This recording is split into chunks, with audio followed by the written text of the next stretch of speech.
Hello everyone, how are you all of you? So today we are going to discuss about photosynthesis in higher plants. Alright, so beta, you already know about this, right? These plants are autotrophic in nature, right beta? Now they are autotrophic in nature, so what they can do? You know what they can do?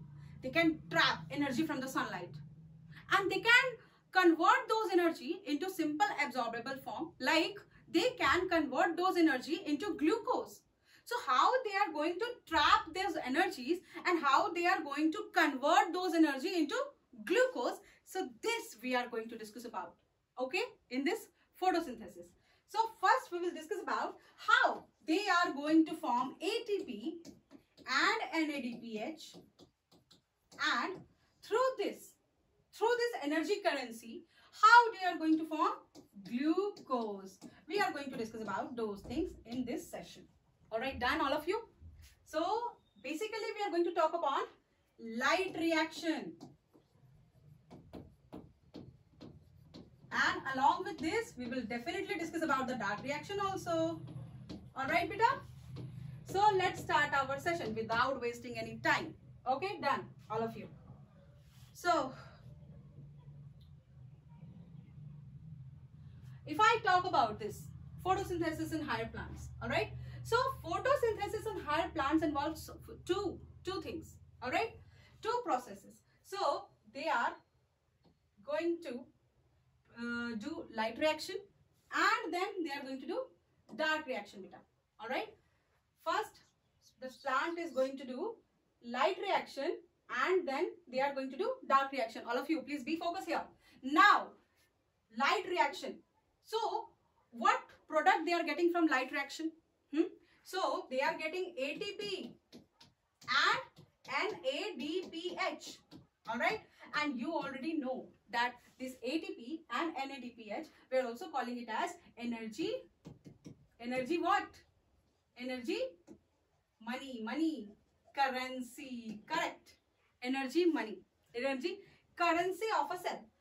All right, now so light reaction is going to produce ATP, NADPH, all right, and with this light reaction product, now dark reaction is going to produce glucose for the plants. All right, done all of you? So dark reaction is going to form glucose and light reaction is going to form ATP and NADPH. All right beta, now see everyone, so we are also calling this light reaction as light dependent reaction. Light dependent reaction. All right, now if I talk about this dark reaction, so they are light independent reaction. All right, they are light independent reaction.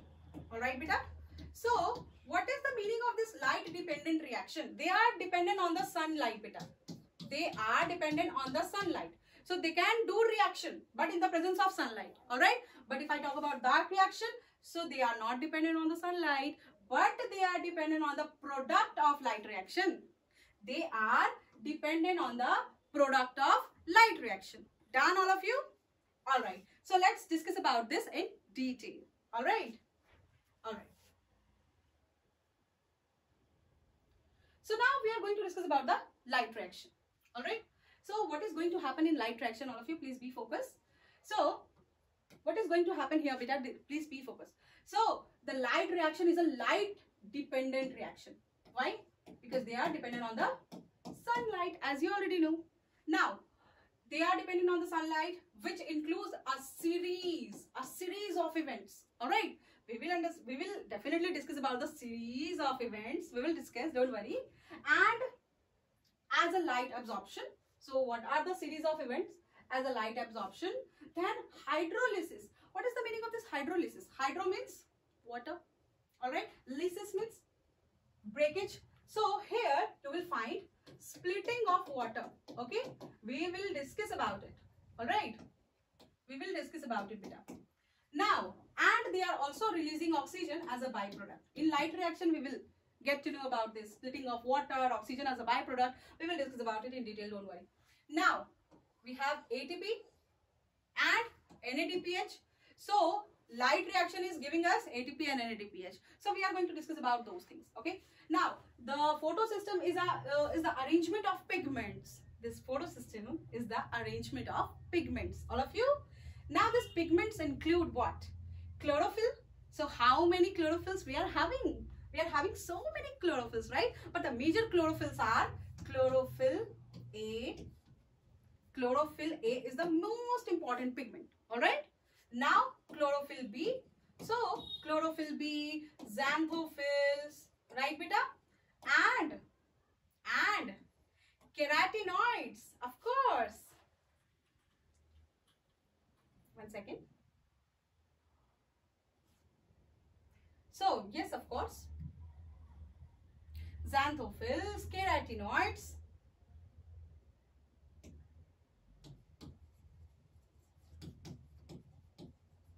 So they all are called as accessory pigment. We will discuss about it, don't worry.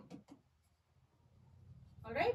So this chlorophyll B, xanthophylls, keratinoids, we are calling it as accessory pigment, and this is your main pigment, and we are also calling it as chief pigment. Okay, all of you. Now see what is going to happen next. So they are going to do hydrolysis, release of oxygen, production of ATP and NADPH. Done, all of you? Now see. Now the light reaction of photosynthesis initiate only when it's supplied with light energy. When it getting, energy from the sunlight, then only they are going to produce this ATP and NADPH. Alright, done, all of you? Now the photosystem is the arrangement of pigment including chlorophyll within the thylakoids. Okay, what is this thylakoid? Where it is residing? So yes, you already know about this, right? They are going to be in the chloroplast. Done, all of you? Now see, beta. So there are two types of photosystem in plant. All right, PS1 and PS2. Let's discuss about this in detail. Okay, done. So let's discuss about this reaction center and accessory pigments, all of you. Now please be focused beta here. So in reaction center, what you will get? So if I talk about this photosystem, so photosystem are generally of two types, PS1, all right, and 2. You will get photosystem 1 and photosystem 2. All right, all of you. Now in photosystem 1 and photosystem 2, what you will observe. See, so if I talk about this thylakoid membrane, so I do not have to discuss about this here. Let's just wait for a minute because we are going to discuss about it. So photosystem generally look like this. Okay, photosystem generally look like this. If I talk about photosystem 1 and 2, they both will look like this beta. Okay, done, all of you. Now the middle portion is called as reaction center. Okay, and here you will find this chlorophyll A and this antenna like structure, ear like structure, ears like structure. So we are calling it as accessory pigments. So here the accessory pigments are going to reside. All right. So the king pigment, which is chlorophyll A, they are going to reside in the middle, and the workers like accessory pigments are actually worker for the chlorophyll A because they are going to trap energy from the sunlight for chlorophyll A. Think about it. Now the chlorophyll A, chlorophyll B, then we have xanthophylls, we have keratinoids. So they all are actually accessory pigments and they are residing in the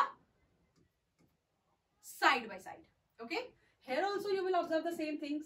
Chlorophyll B, xantho, and then keratinoids. Okay, done? Done, all of you? So in reaction center, you will always observe that the chlorophyll A is residing here, and in accessory pigment, you will observe that the chlorophyll B, keratinoids,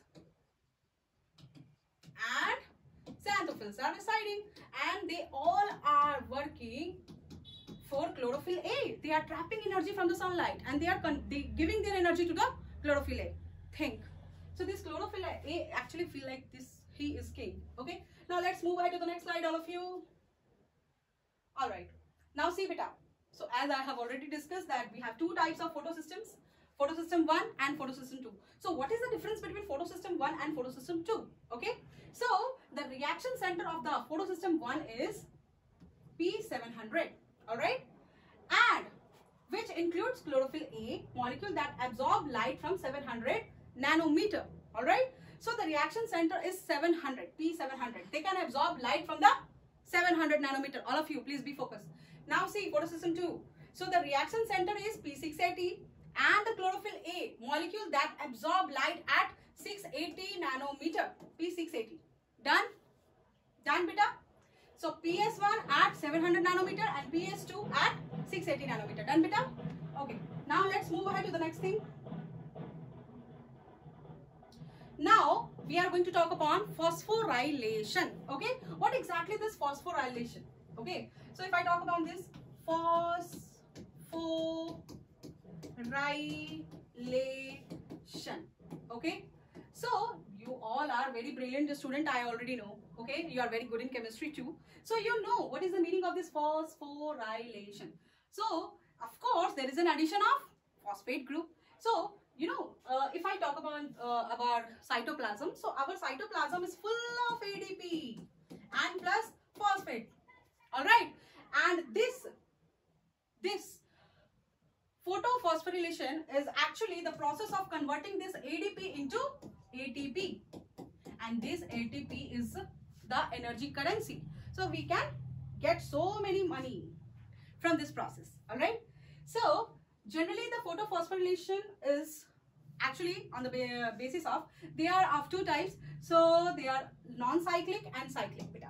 All right, so what you will observe in non-cyclic, so we are also calling it as Z scheme. We are also calling it as Z scheme. Done? Now we are calling this as Z scheme. All right, and here you will observe that PS1 and PS2, they both photosystems are involved. Okay, PS1 and PS2, both photosystems are involved in non-cyclic photophosphorylation. Okay, and as a product, what we are getting in non-cyclic photophosphorylation, because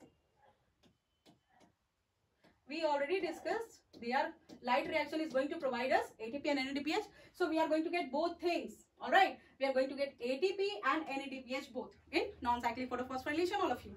Now see here, if I talk about cyclic photophosphorylation, so we are only going to get ATP. Now they include PS1, okay, PS1, not PS2, okay, they include PS1 beta, not PS2. So from here we are only going to get ATP, and from here we are going to get both ATP and NADPH. Done? Done. Now let's move ahead to the next slide.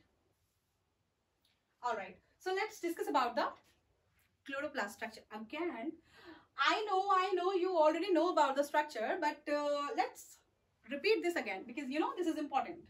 All right, so so this is our double membranous beautiful structure. All right, so they are made up of inner membrane, they are made up of outer membrane. All right, and in between inner and outer we have intermembrane space, right beta? Now the most important thing is why we are studying the structure of chloroplast in photosynthesis. What is the need? The need is, see here, this is your thylakoid. All right, okay. Now group of thylakoids are collectively called as granum. Okay, group of thylakoids are collectively called as granum. Now each granum is connected with another granum. This granum is going to be connected with another granum. Can you see this? Can you see this structure? So this connection is called as, tell me, who will tell me the name? Who will tell me the name of this? So yes, this is your stroma lamellae.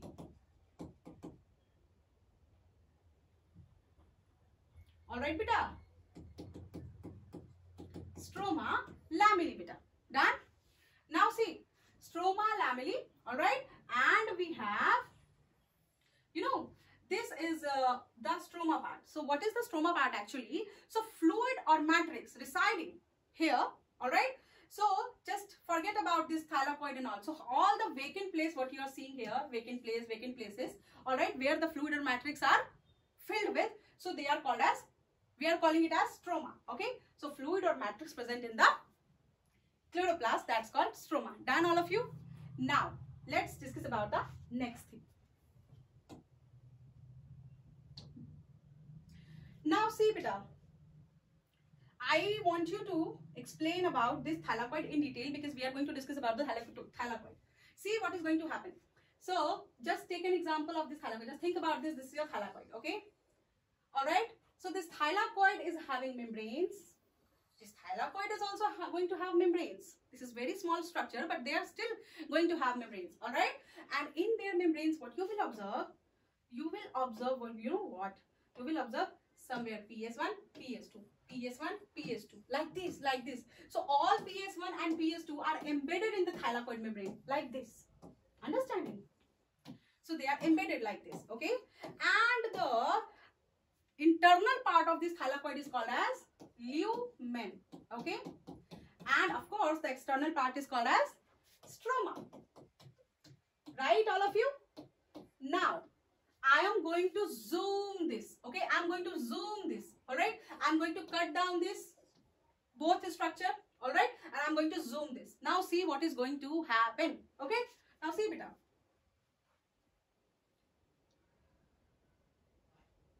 So first we will discuss about the components and then we will discuss about the complete structure, light reaction, okay?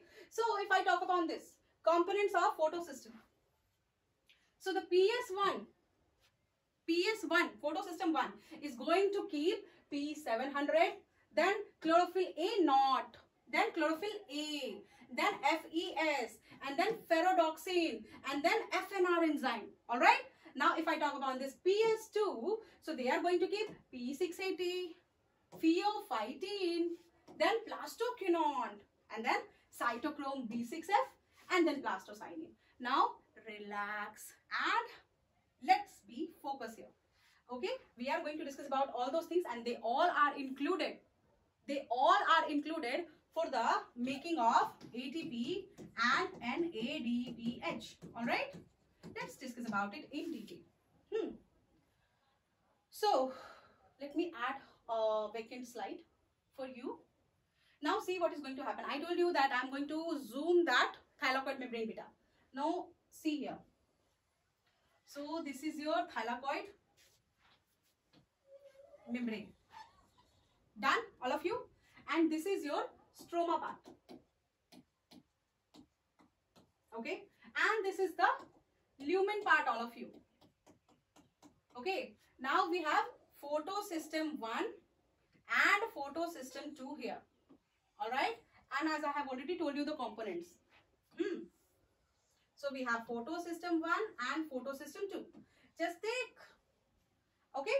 So this is your thylakoid membrane. I just have zoomed it and I am talking about the photosystem 1 and photosystem 2. Okay. So this is your photosystem 1. Okay. And this is your photosystem 2. Okay. So they can absorb wave, light from the wavelength of P700. Right. All of you. Then they have A0 particle. Then they have A1 particle. Done? Done, beta? They have A0 particle and they have A1 particle. Alright. And then they have, let me go to that slide. Sorry. Then they have FES. Alright. FES. Okay. Done, all of you? And after, this is the reaction center. This reaction center is going to keep chlorophyll. Alright, so this A0 is chlorophyll. This A1 is also a chlorophyll. Alright, so they are going to be in the center.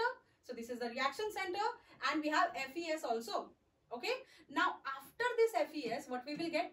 Ferrodoxin. And after this, we will get ferrodoxin enzyme, nitrogenase reductase enzyme. We will discuss about it, don't worry. Alright, so ferrodoxin and then we have enzyme like this. Okay, and this is a light harvesting complex. So what they are going to keep? What they are going to keep, beta? So of course they are going to keep what?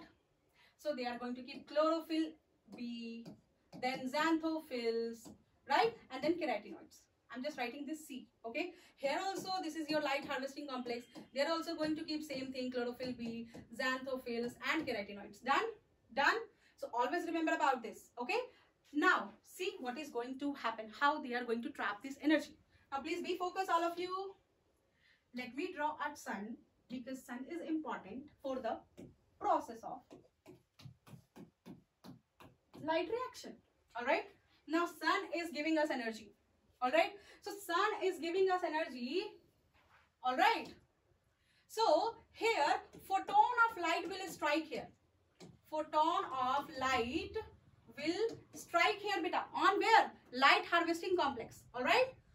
See all of you, please be focused. Now the photon of light is going to strike on light harvesting complex. Alright.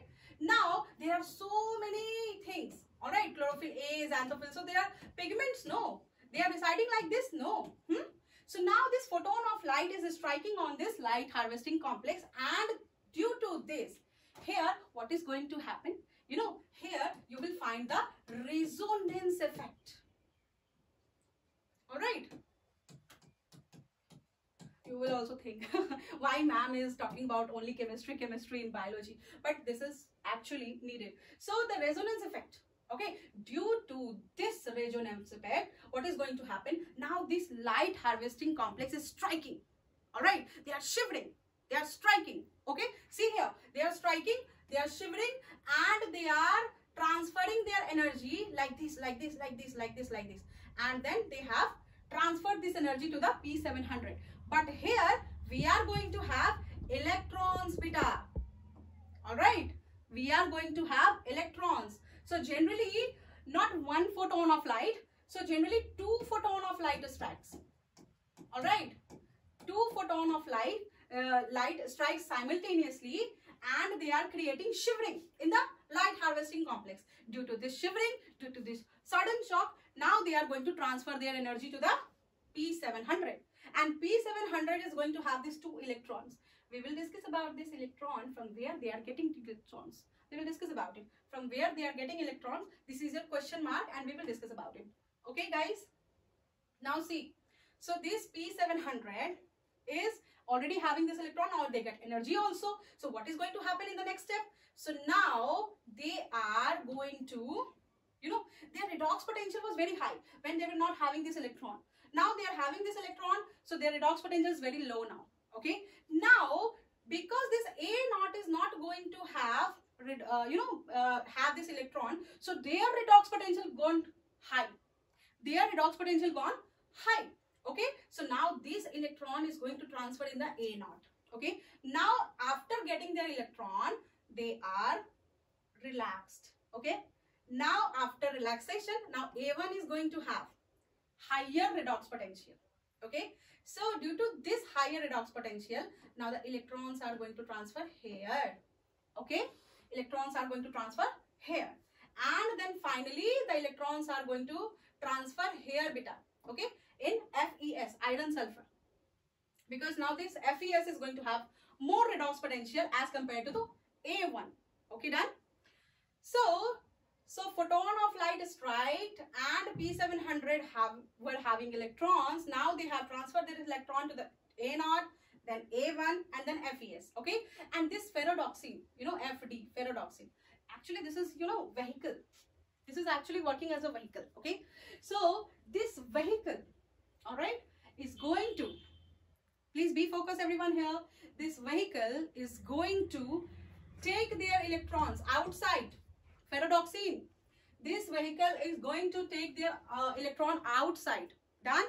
Now this electron, in the presence of this FNR enzyme, all right, in stroma we are already having NADP plus and plus phosphate ions. Okay, now let's don't discuss about this. So we are already having the NADP plus here. Done, all of you. Now they are going to take up 2H plus from the stroma area. Okay, and they are also having 2 electrons, right beta? So they are having these things. So NADP plus 2H plus and 2 electrons. 2 electrons are coming up from PS1.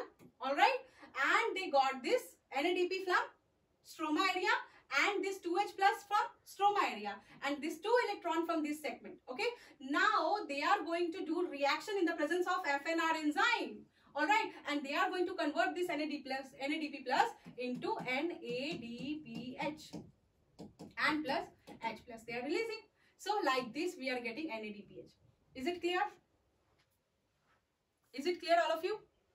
Okay. Now the question mark is, from where they are getting electrons?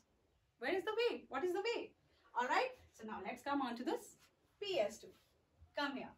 Now see beta, what is going to happen here? So as I have already discussed about it, right?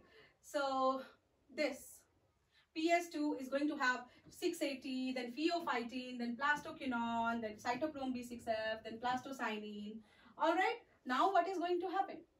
So exactly the same way as we have discussed. So see here what is going to happen. Oh, now see, is it very difficult? Alright, it is not difficult, not at all difficult, don't worry. So yes, we are talking about the PS2 now, alright. So they have P680, alright, and then what they are going to get?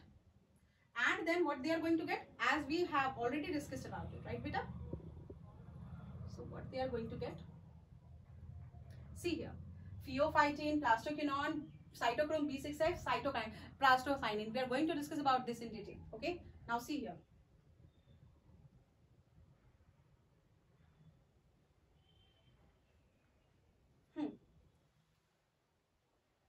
All right. So we are going to get P6. Okay, we are done with this P680. Let me.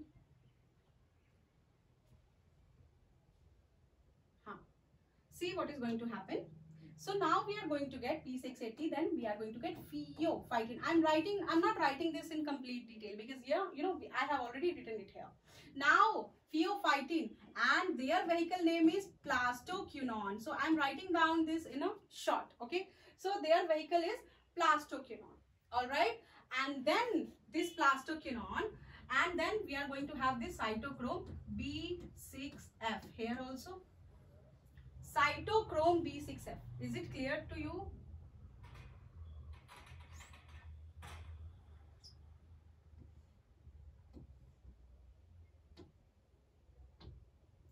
So we are going to get cytochrome B6F. Okay. Now this cytochrome B6F is okay. Now we have one more thing which is called plastocyanine.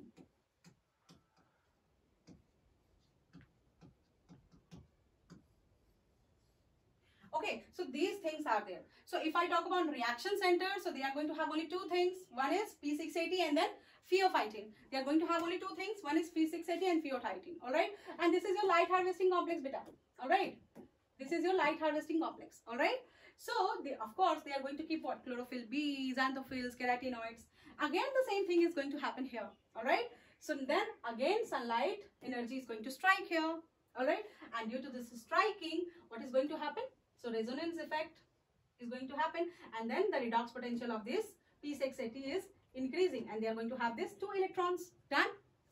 Now these electrons are going to transfer in the pheophytene. Done.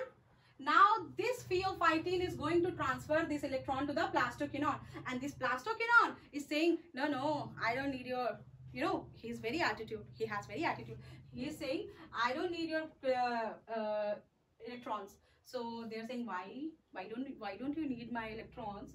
I want you to transfer this electron to the cytochrome B6F. So he is saying, I want your electrons, but along with 2 H plus ions. I want your electron, but along with 2 H plus ions. So he is saying, okay, just take it. Stroma, give them 2 H plus ions. All right. So now this PQ is going to convert it into PQ. Plastoquinone is going to convert it into PQH2 beta. Done. Okay. Now they took 2 H plus from stroma area, and they are going to release this H plus in the lumen area. They are going to release their H plus in the lumen area. Now this plastoquinone is also having 2 electrons, as we already know. So these electrons are going to transfer in the cytochrome B6F. All right. So they have transferred their electron to the cytochrome B6F, all of you. Okay. Now this cytochrome B6F is going to transfer this electron to the plastocyanine. Okay. Now this cytochrome is going to give their electron to the plastocyanine. Done. Now this plastocyanine is going to give this electron to the P700 again. Understood? From where they got these 2 electrons. So this is all about. Now see here. So now this PQ has taken up 2 H plus from the stroma and releasing this 2 H plus from the lumen. All right. And then again it became PQ like this. Okay, so now the cytochrome B6F, plastocyanine, and then they are again giving their electrons to the P700. Done. Now one question is arising in my mind, and I'm definitely sure that you are also going to ask this question to me. Ma'am, from where they are getting electrons then? Right? From where they are getting electrons? See, all of you, this is going to be very interesting. I told you before, this session is going to be very interesting. Now see from where they are going to get electrons. Please be focused, everyone. You will get so many answers here. All right. Now see, beta, what is going to happen? Now what is going to happen? Now here, because they are lacking of electrons, so here what is going to happen? Here splitting of water is going to happen in the lumen area of a thylakoid. Here splitting of water is going to happen, and they are with the splitting of water, H2O is going to break down their self, and they are going to release 4 H plus ions, 4 electrons. 1 second please, let me rub it little bit. All right, 4 H plus ions.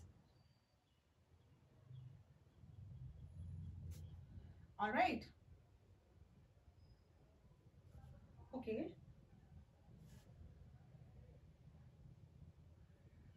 One second. Yeah. Right, beta. So 4 H plus ions, 4 electrons, and along with oxygen as a byproduct. Understanding? So splitting of water takes place. Okay. So from here they are going to get electrons, and they are releasing oxygen as a byproduct. So don't think that oxygen is releasing like this, and the plants are taking up CO2 and releasing oxygen instead of that. No, they are releasing oxygen like this. They are going to split their water, and they are going to release this oxygen like this. Okay, so in atmosphere we are getting oxygen from the splitting of water. Done, all of you? So like this way plants are going to give us oxygen. So splitting of water done. I hope this entire things are done. All right, so don't worry, I will give you PPT also. All right, I will give you PPT also related to this, so you can easily understand. So this is all about the concept of our light reaction, from where we are going to get ATP and NADPH. But still we didn't get ATP. So from where we are getting ATP? So can you see, they are going to transfer their electrons all the time. They are going to transfer their electrons all the time, not for only one time. They are going to transfer their electrons often time, and they are going to form NADP so many times. So due to this NADPH formation, there are so many accumulation of 2H plus ions, right? And also 4H plus ions also. So can you think, don't you think that so many H plus ions accumulation is occurring in the lumen area, and they are not going to take up all those stress? They are not taking the stress. All right, they are not very, used to of those stresses. So now chemiosmosis hypothesis is going to happen. All right. See how this ATP synthase is going to work. All right. So again, this is our thylakoid membrane, and we will observe one mechanism here. All right. We will observe one mechanism here, beta. All right. We have CF0, then CF1 particles. All right. And this is your ATP synthase machine. It's a kind of machine, we can say. All right. So what this ATP synthase is doing, please be focused. So there are so much accumulation of H plus ions in the lumen area, as we already discussed. There are so many H plus ions accumulation in the lumen area, as we already discussed, right? Now this is your stoma area, all of you. All right. So what they are going to do? This ATP synthase. So here is a chain. All right. Here is a system. Here is a mechanism. All right. So all the H plus ions are coming into this like this. Okay. These also coming here like this. These also coming here like this. Okay. So due to so many accumulation of H plus, now this CF1 and CF0 ATP synthase is going to do churning like this, like this, like this, like this. They are going to revolve themselves like this. Okay. They are revolving themselves like this, like this, like this, beta. Okay. Now see here what is going to happen. So due to this churning, due to this activity, they are going to produce ATP. They are releasing so many ATP, and they are going to take all the H plus ion from the lumen, and they are releasing those H plus ion in the stroma area again. All right. So this is the entire process of our light reaction. So what we have learned so far? So we discussed about the PS1, we discussed about PS2 beta, and we discussed about the chemiosmotic hypothesis, right? And in our coming up next session, we will discuss about the cyclic photophosphorylation. So we are done with our non-cyclic photophosphorylation. Okay. So as you now, I think you understood how this ATP is going to be formed and how this NADPH is going to be formed. All right. So let's meet in the coming up next session to discuss about the remaining things. So bye bye. Take care, all of you. Let's meet in the coming up next session. Take care. Bye bye.